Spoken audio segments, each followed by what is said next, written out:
The air in the penthouse smelled of wisteria, old leather, and money. It was a clean, sterile smell, the kind that cost a fortune to maintain. For Nia, for the past 3 years, it had mostly smelled like survival. Each polished surface, each dust-free corner, was another small payment against an impossible debt. She ran a microfiber cloth over the cool black marble of the central fireplace, her movements economical and silent, practiced into invisibility. This place wasn't just a home. It was a statement of power carved into the Seoul skyline.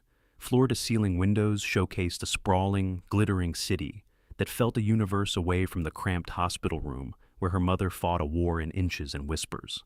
The debt had a name, an experimental immunotherapy treatment. It also had a number, and one that Nia recited to herself like a prayer and a curse: $34,780 per month. That number was the reason she was here, polishing the artifacts of a life she couldn't imagine living for a man she barely ever saw. Her hands, calloused beneath the thin latex gloves, were instruments of her subservience. They were strong, capable hands that had once flown across keyboards, decrypting financial data streams for the NSA, hunting ghosts in the machine. Now they hunted dust motes. She paused at the large mahogany desk that dominated the study area. It was immaculate, as always, save for a single framed photograph.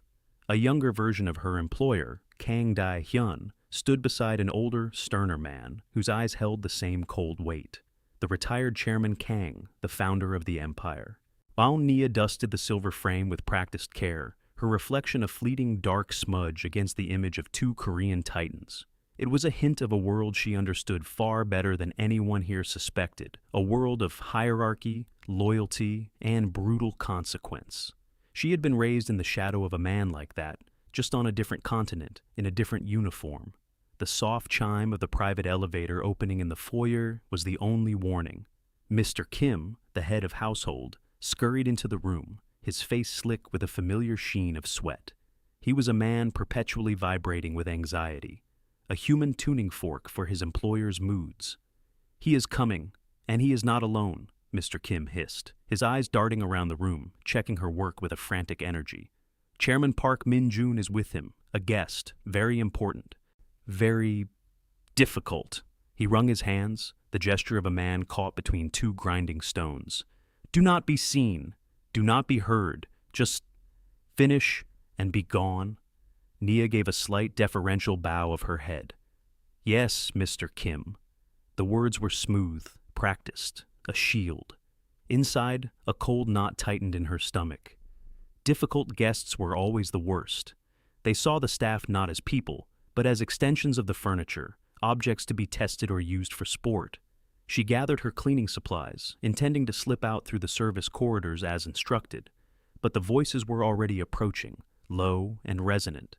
One was Dae-hyun's, a quiet baritone that carried authority without volume. The other was louder, more performative. Chairman Park, too late. She was caught. She flattened herself against the wall near the kitchen entrance, then hoping to become one with the shadows. Kang Dae-hyun entered first. He moved with a predatory grace, a stillness in his motion that was more threatening than any overt display. He was flanked by two silent men in impeccable dark suits who melted into the periphery. The very air in the room seemed to compress, to hold its breath. He was tall, his body a lean, disciplined line under a suit so perfectly tailored it seemed a part of him. Today it was charcoal gray, the fabric catching the light in a way that spoke of obscene expense. On his wrist, a Patek Philippe Nautilus. Nia knew, without needing to check, that the watch could fund her mother's treatment for 2 months, maybe 3. His hair was black, precisely cut. His face was a mask of cold, handsome indifference. He swept the room with his eyes, and for a fraction of a second, they passed over Nia. There was no recognition, no acknowledgement. She was a lamp, a vase, a shadow on the wall. He turned his attention to his watch, a small dismissive gesture that established the hierarchy of the universe. Then, and only then, did he speak to the man who followed him in. Chairman Park Min-joon was a stark contrast. Where Dae-hyun was controlled, Park was expansive. He was slightly shorter, softer, his suit a flashier navy blue. He radiated an insecure arrogance, the swagger of a man who had inherited power but never earned it. His eyes landed on Naya immediately, a flicker of cruel amusement in them. He saw her, and in his world, to be seen in her position was to be marked as a target. A beautiful space, Dae-hyun. Park's voice was oily, filling the quiet room. He spoke in Korean, a casual act of exclusion. Yes, you have an eye for acquisitions, property, art, accessories. His gaze lingered on Nia, making the last word an insult. Dae-hyun's face remained impassive. He moved toward the wet bar, his back partially to them. "The tea, please." His voice was a low command in English, directed into the air near Nia. It was her cue.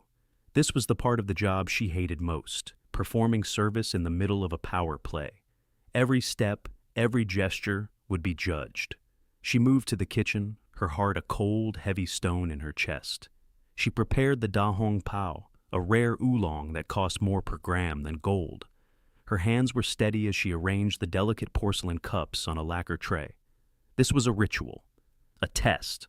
She carried the tray into the living area where the two men now sat in low armchairs, a chasm of tension between them. Yet she knelt gracefully as she had been taught to pour the tea.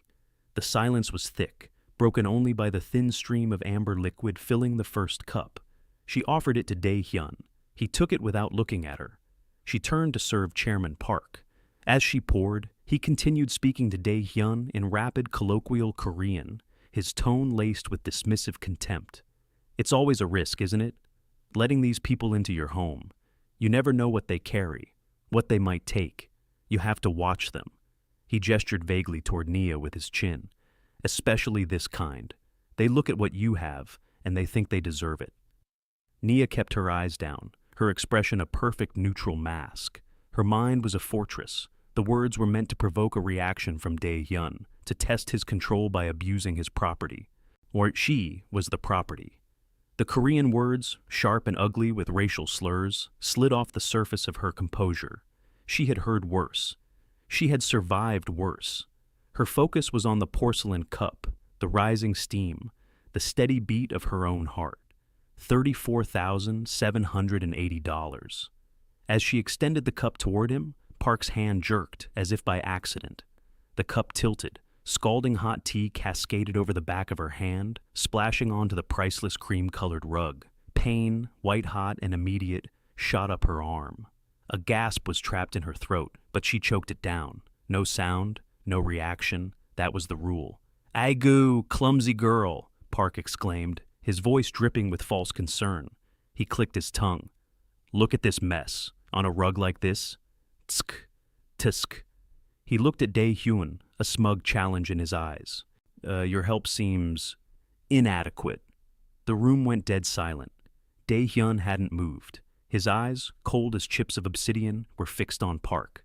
Something dangerous flickered in their depths, a momentary slip in his mask of absolute control. The two silent guards by the wall had gone rigid.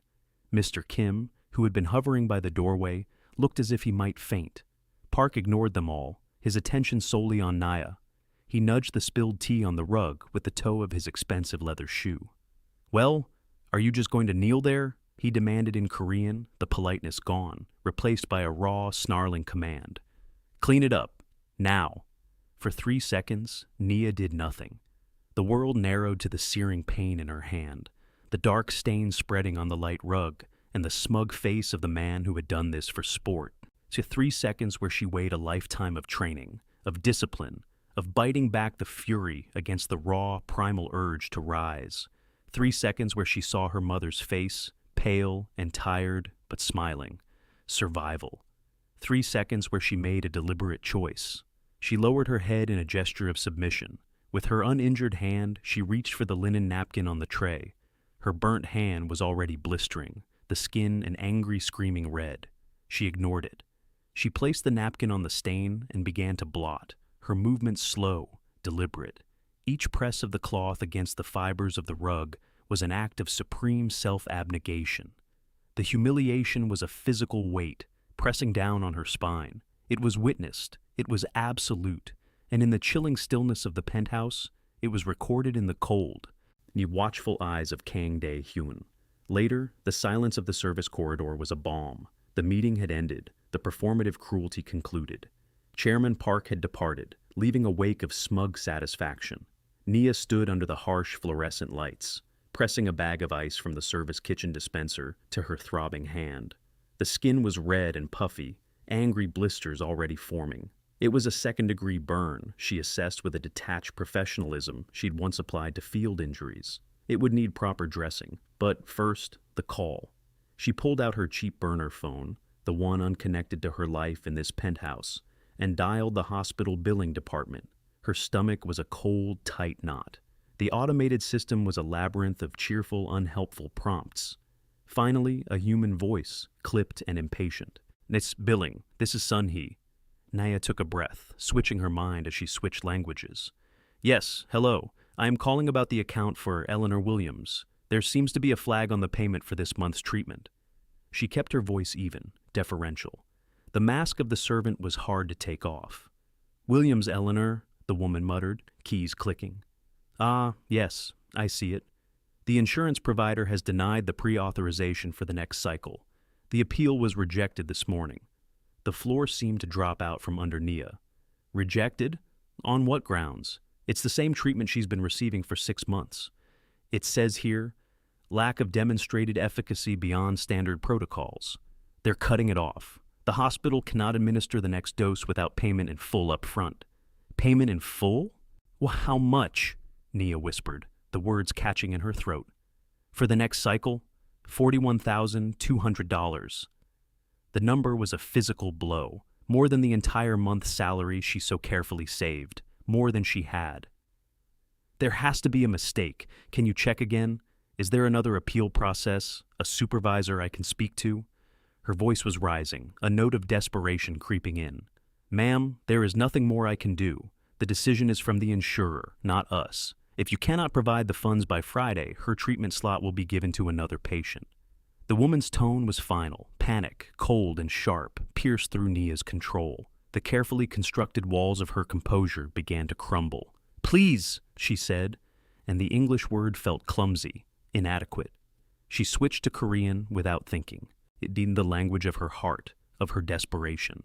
It poured out of her, fluent and rapid, the formal Seoul dialect she used for business, replaced by the rougher, more urgent cadence of Busan, the dialect of her foster father. "Please, you don't understand.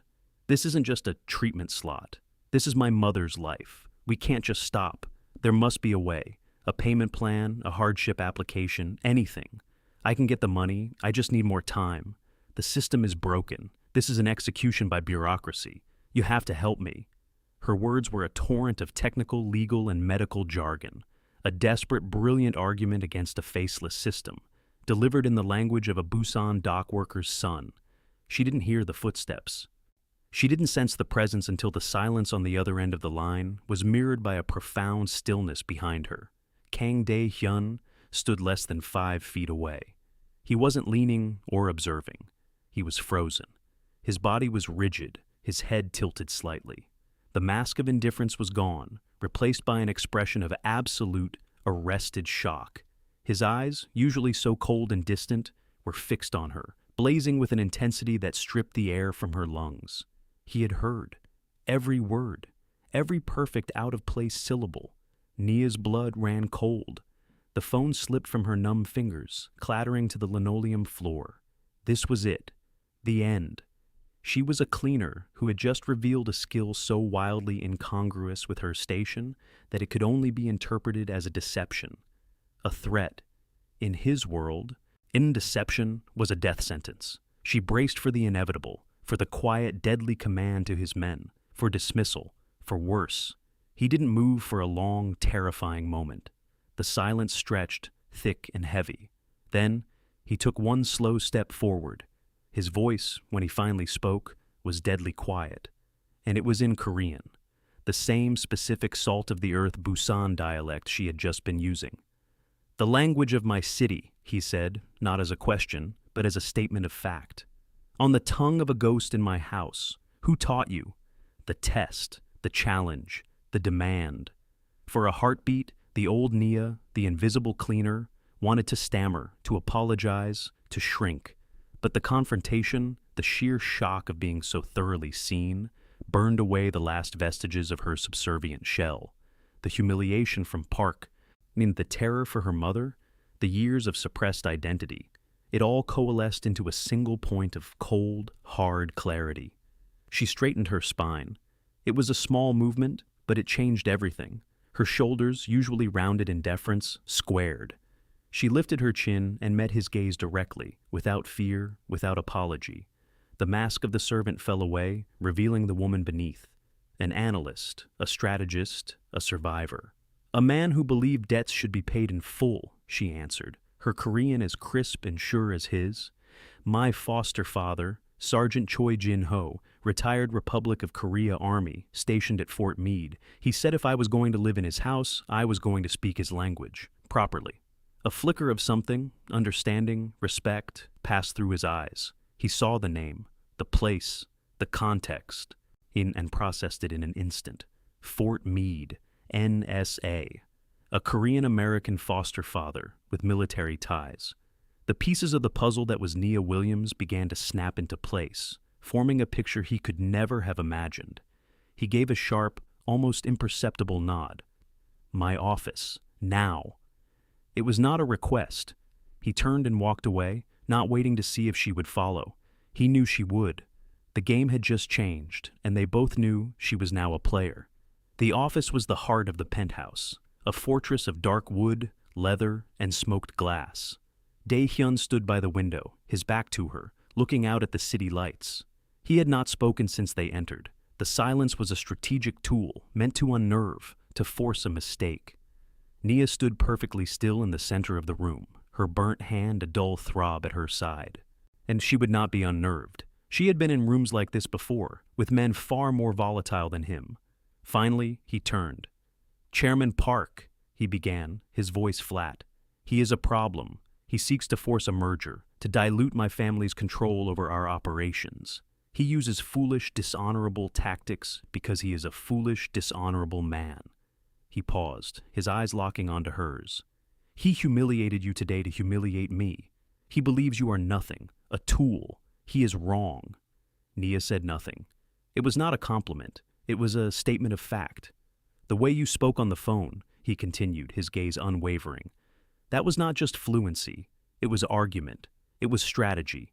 You understand finance, medicine, and law, and you speak the language of my father's boardroom and his back alleys. A very unique combination.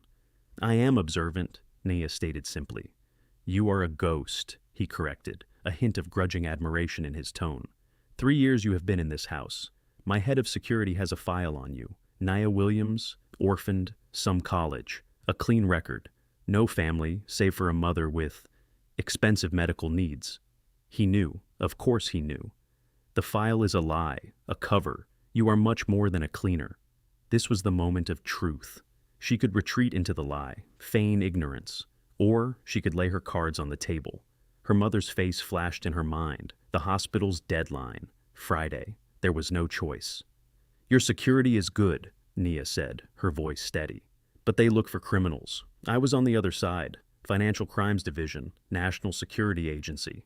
And I tracked offshore money laundering for state-sponsored terror cells. I left when my mother got sick.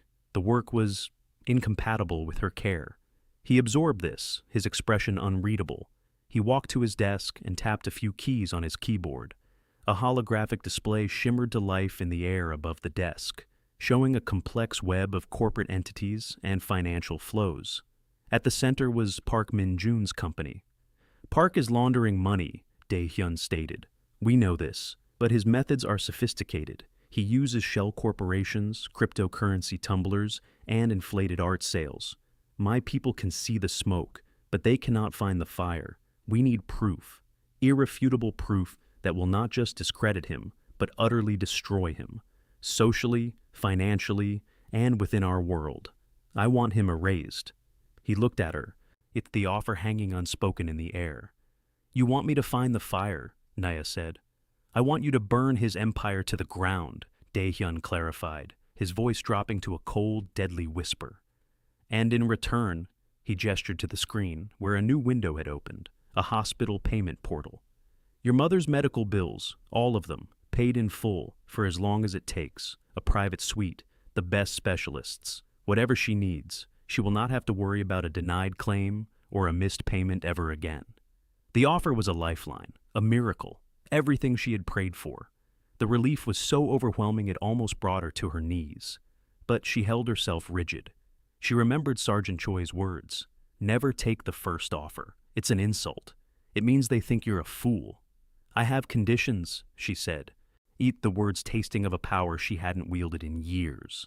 Dae-hyun's eyebrow arched, a millimeter of movement that signaled surprise.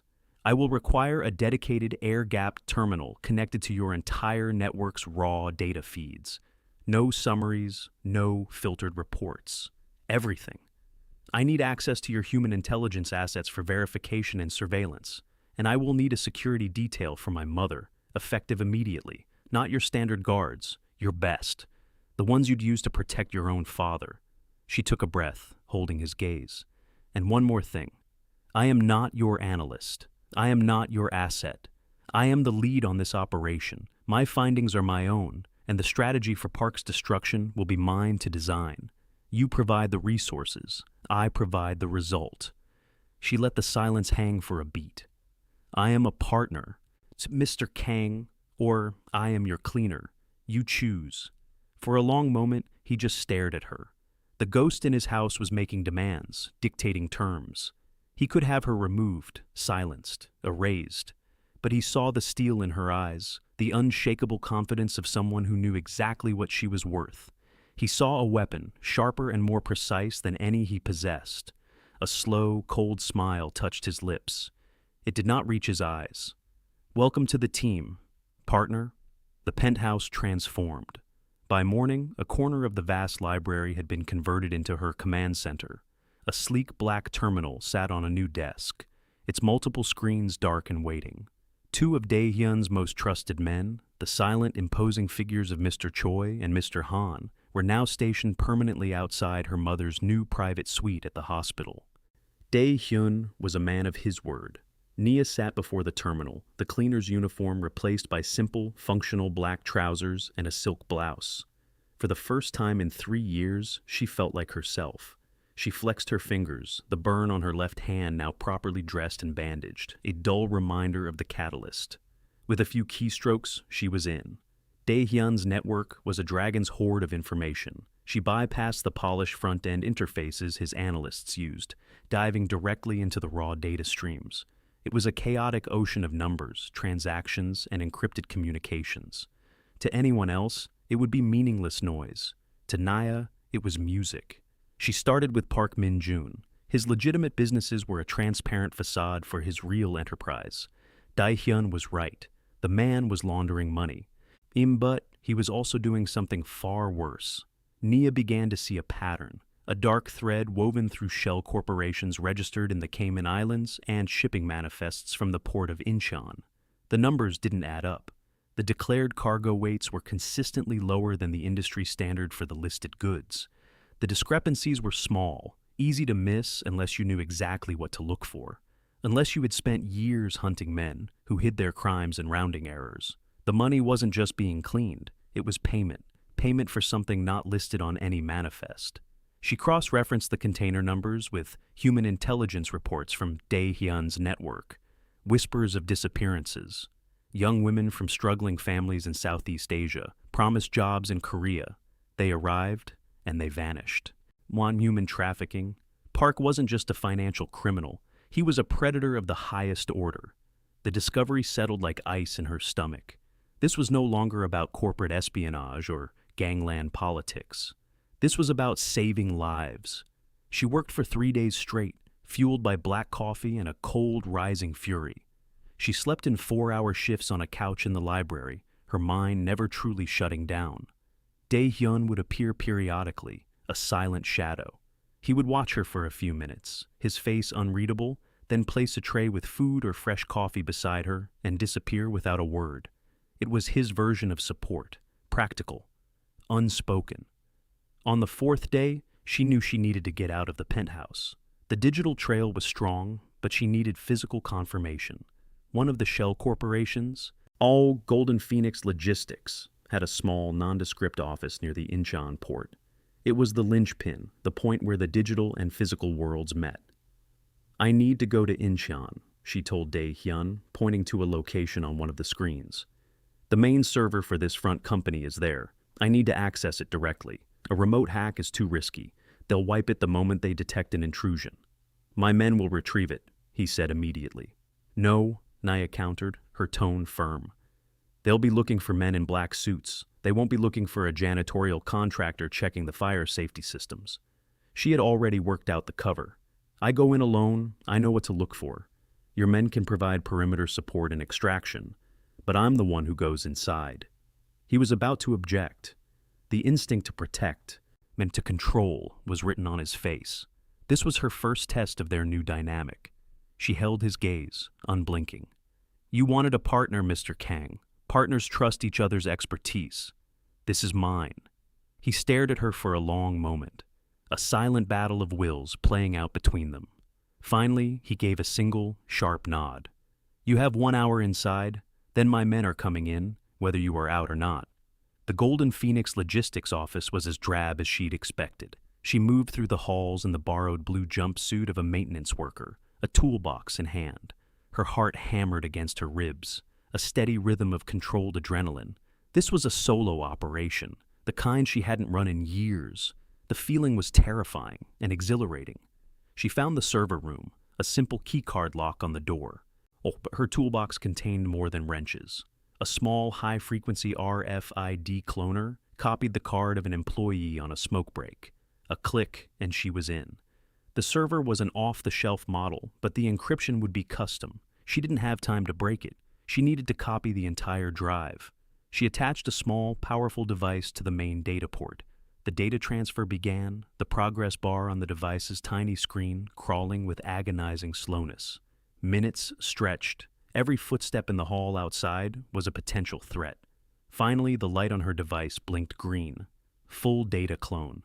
She detached it, slipped it into her pocket, and was about to leave when she noticed a secondary, isolated hardline running from the server to a terminal on the manager's desk. It wasn't part of the main network. It was a private line. Made curious, she accessed the terminal. It was a direct, encrypted link, not to Park's corporate headquarters, but to a different server entirely. One she recognized with a jolt of cold dread.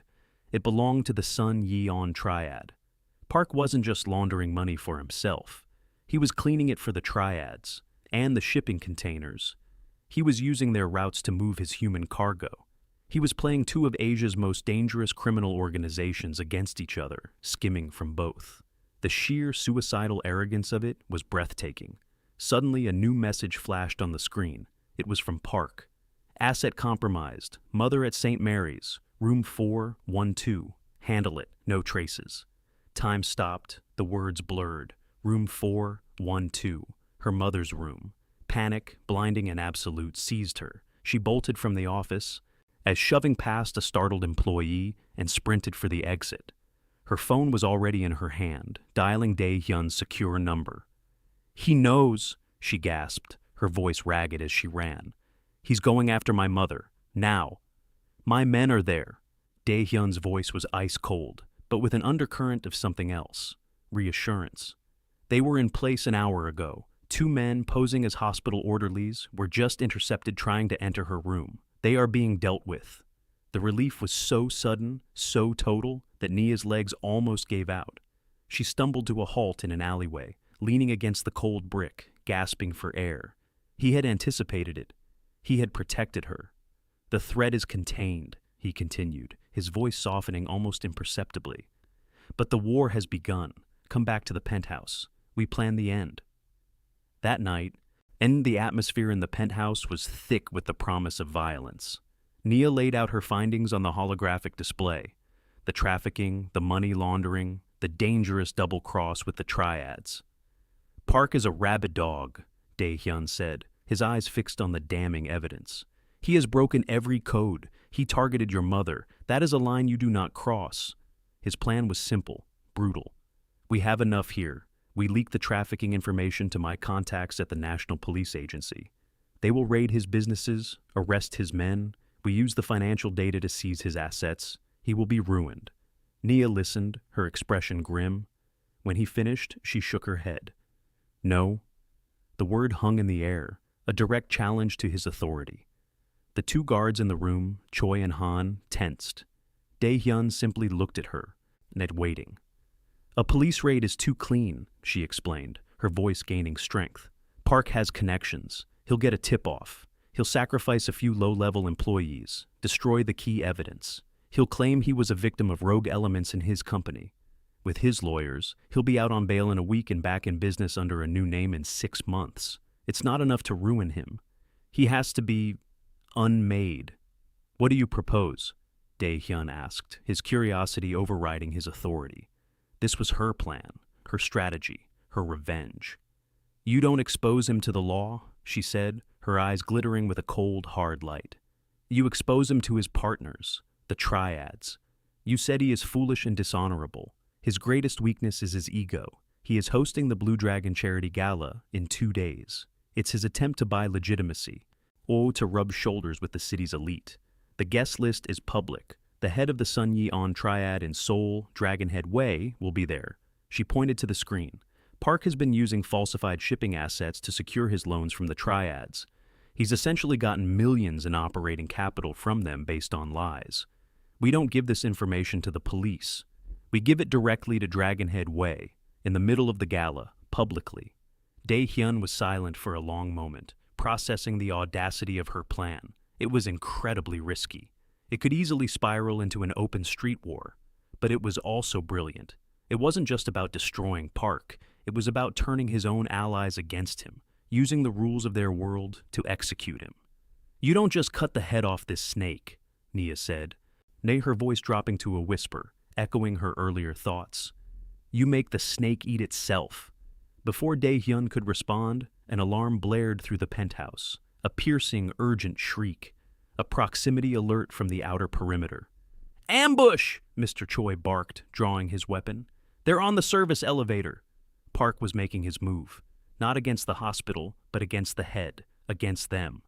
Dae-hyun moved instantly, pulling Nia behind him, his body a shield. To the safe room, he commanded his men. Gunfire erupted from the direction of the foyer, the sound of automatic weapons tearing through the opulent calm. Choi and Han returned fire, providing cover. But as Dae-hyun pulled Nia toward the hidden passage behind the library bookshelf, her eyes were scanning, processing, analyzing. Her training took over. The frontal assault was a distraction, too loud, too obvious. Her gaze darted to the service corridor entrance, the one she used every day as a cleaner. It was a blind spot. A tradesman's entrance no one would think to guard in a frontal attack. And in the shadows of that doorway, she saw it. A flicker of movement, the glint of a gun barrel, a second attacker, flanking them, aiming directly at Dae-hyun's exposed back. There was no time to shout a warning, no time to think. Get down! She screamed and launched herself at Dae-hyun. She hit him with the full force of her body, a move born of desperation and training. They crashed to the marble floor together, a tangle of limbs. A split second later, the air where Dae-hyun had been standing cracked with the sound of a gunshot. A spray of plaster exploded from the wall behind them. A hot, searing pain tore through Nia's upper arm. She cried out, the shock of the impact radiating through her. The flanking shooter, his surprise attack foiled, was instantly cut down by a volley of fire from Mr. Han. The main assault faltered, the attackers realizing their pincer movement had failed. Within seconds it was over. The surviving ambushers were in retreat. Silence descended, thick and ringing. Nia lay on the floor, gasping, her arm on fire. Dae-hyun pushed himself up, his eyes wild with a fury she had never seen before. He looked at the bullet hole in the wall, then at her. He saw the blood soaking the sleeve of her silk blouse. He knelt beside her, his movements urgent but surprisingly gentle. He ripped the fabric of her sleeve to expose the wound. It was a deep graze, bleeding profusely. But the bullet had passed through. You're hurt, he said, his voice a raw, tight whisper. It was the most emotion she had ever heard from him. He was behind you, she managed to say through gritted teeth. Blind spot. He looked at her, and in that moment, the last wall between them crumbled. It wasn't just respect for her skills anymore. It was something deeper. He had been the protector. the shield. And she, the ghost, the cleaner, had just saved his life. He carefully pressed a hand to her wound to staunch the bleeding, his touch firm but careful. "The plan is approved," he said, his voice low and intense, meant only for her. "We will make the snake eat itself, and we will do it your way." The night of the Blue Dragon Charity Gala arrived, draped in the velvet cloak of Seoul's high society. The grand ballroom of the Shilla Hotel was a galaxy of glittering jewels and whispered power. Men in bespoke tuxedos and women in couture gowns moved through the space, their laughter like the clinking of expensive crystal. It was a world built on illusion, and tonight, Nia was going to shatter it. She was the illusion. She arrived not through a service entrance, but through the grand foyer, on the arm of Kang Dae-hyun. The murmurs and stares followed them like a physical wake. He was a rare sight at such public events, and the woman with him was a complete unknown, a mystery that sent ripples of speculation through the crowd. Nia was no longer the invisible cleaner. She had been transformed. She wore a custom-made gown, a modern interpretation of a hanbok in a deep sapphire silk that seemed to drink the light. The cut was elegant and severe, the high collar hiding the bandage on her arm. Her dark skin glowed against the rich color of the fabric. Her hair was swept up in an intricate style that exposed the graceful line of her neck. Her face was a mask of serene, formidable beauty. She moved with a confidence that was innate, not learned, the bearing of a queen returning to her throne. She was not playing a part. She was reclaiming herself. Across the ballroom, she saw him. Chairman Park Min-joon stood at the center of a fawning circle, a glass of champagne in his hand, basking in the glow of his own perceived importance. His eyes swept the room, and then they found her. He froze. The champagne glass paused halfway to his lips. His smile faltered. His brain struggled to reconcile the image before him. The stunning, powerful woman on the arm of his greatest rival, and the memory of the subservient cleaner kneeling on his penthouse floor. The cognitive dissonance was a visible shockwave that passed over his face.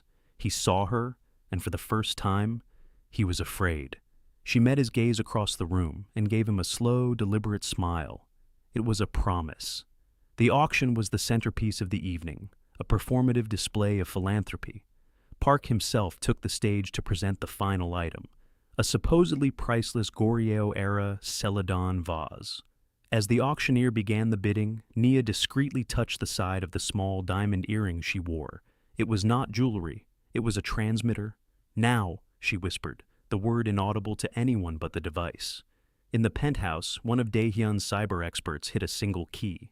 The trap was sprung.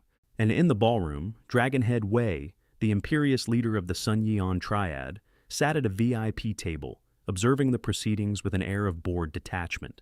His phone, a custom-built, hyper-encrypted device, buzzed silently in his pocket.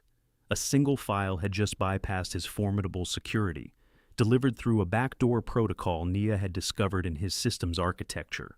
It was untraceable, a ghost in his machine. Puzzled, he glanced at the phone. He saw a single, impeccably organized file. It contained scans of the falsified shipping manifests Park had used as collateral. Alongside them were bank statements showing the true, pathetic value of those assets. And below that, a detailed accounting of the money Park had skimmed from their joint money laundering operations. Finally, there was a short, soundless video clip. It showed Park in a secret meeting with a known informant for a rival Yakuza clan. The betrayal was absolute, undeniable, and delivered with devastating precision. Wei's face, usually a mask of stony indifference, went utterly blank. It was a terrifying transformation. He slowly lifted his head, his eyes scanning the crowd until they found Park, still preening on the stage. The look that passed between them was a death sentence. Wei made a subtle, almost imperceptible gesture with his hand to one of his men standing near the exit. The order was given. The auctioneer, oblivious, shouted, "Sold!" The crowd applauded, but a new, colder current was moving through the room.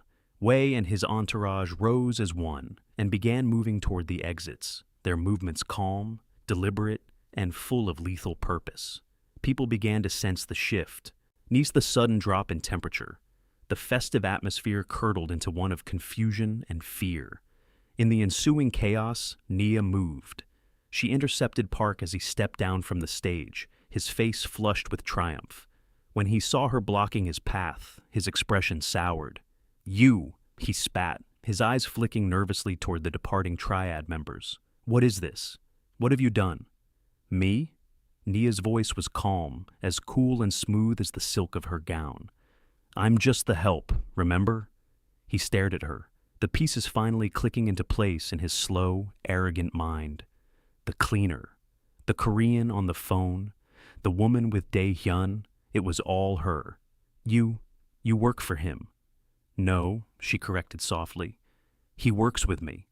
Panic began to dawn in his eyes. He grabbed her arm, the one without the wound. "Listen to me. Whatever he's paying you, I'll double it, triple it. What do you want? Money? A house? Just tell me what you did. Fix it." His voice was a frantic, pleading whisper. Nia looked down at his hand on her arm, then back up at his face. Her expression was one of pity, not for him, but for his profound ignorance. "You spilled tea on my hand," she said, the words carrying the weight of a final judgment. "You thought I was nothing, a bug on the floor, to be crushed for your amusement." She gently removed his hand from her arm. "The thing about bugs, Chairman Park," she continued, her voice dropping to a deadly quiet whisper, "is that we see everything from the ground up." Behind him, two of Wei's men appeared, their faces impassive. They each took one of Park's arms. His face, already pale, turned ashen. He opened his mouth to scream, but a hand clamped over it. He begged with his eyes, looking wildly at Nia, the last person he had spoken to. He pleaded for a rescue that would not come. She simply held his gaze, her face a mask of cold, righteous triumph. Then she turned and walked away, the sapphire silk of her gown flowing behind her, leaving him to the justice of the world he had helped create. She didn't look back. 6 months later, the boardroom was on the 81st floor, a sky-high sanctum of glass and steel. The view of Seoul was breathtaking, but no one at the long, polished table was looking at it. All eyes were on Nia. She stood at the head of the table, dressed in a tailored suit of charcoal gray that echoed the one Dae-hyun had worn the day her life changed. Her hair was cut in a sharp, elegant bob. The burn on her hand was a faint, silvery memory. Then the bandage on her arm was long gone, the scar beneath it a private reminder of her price of admission.